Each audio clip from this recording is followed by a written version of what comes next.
ఉత్పన్నమైనటువంటి శబ్దాన్ని ధ్వనిని ఏమంటాము అంటే భాషా ధ్వని అని పిలుస్తాం.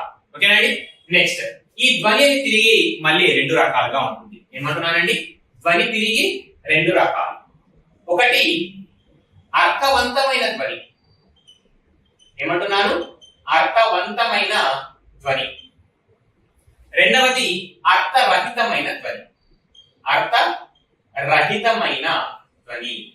ఒకటేమో అర్థవంతమైన ధ్వని, రెండవదేమో అర్థరహితమైన ధ్వని. మళ్ళీ చెప్తున్నానండి.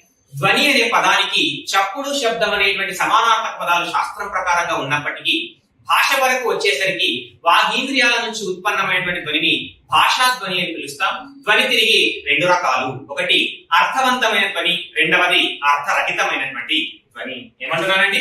అర్థవంతమైన ధ్వని, అర్థరహితమైన ధ్వని. ఫస్ట్ వన్ అర్థవంతమైన ధ్వని. అర్థవంతమైన ధ్వనిని ఏమంటామంటే ప్రధాన ధ్వని అని పిలుస్తాం. ఏమని పిలుస్తాం? ప్రధాన ధ్వని అని పిలుస్తాం.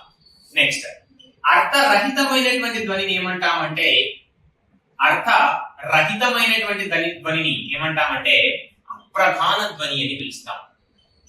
అప్రధాన ధ్వని అని పిలుస్తాం.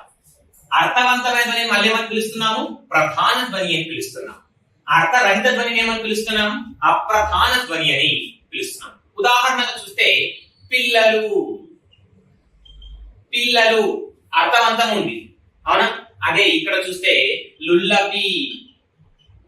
లుల్లపి అన్నాం. దీనికి ఏమైనా అర్థం ఉందా? కాబట్టి అర్థరహిత ధ్వనులు. ఇవి అర్థవంతమైనటువంటి ధ్వనులు. ఈ విధంగా అర్థవంతమైనటువంటి ప్రధానమైనటువంటి ధ్వనులను ఏమంటాము అంటే భాష అని పిలుస్తాము. ఏమని పిలుస్తాం? భాష అని పిలుస్తాం.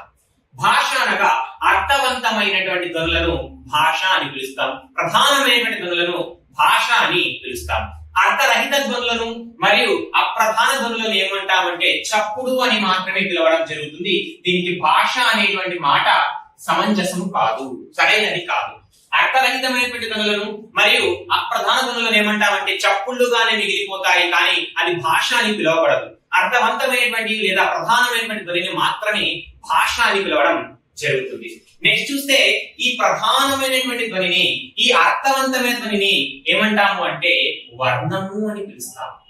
ఏమని పిలుస్తాం? వర్ణము అంటాం. ఈ వర్ణాల కలయిక వల్లనే భాష అనేది ఏర్పడుతుంది. అర్థవంతమైనటువంటి వర్ణాల కలయిక వల్లనే ఏం ఏర్పడుతుందంటే భాష ఏర్పడుతుంది. కాబట్టి ఈ ప్రధాన మరియు అర్థవంతమైన ధ్వనులను ఏమంటున్నాం? భాష అని పిలుస్తున్నాం. ఏమంటున్నానండి? ప్రధాన ధ్వనికి మళ్ళీ ఏమంటున్నాం? వర్ణము అంటాం.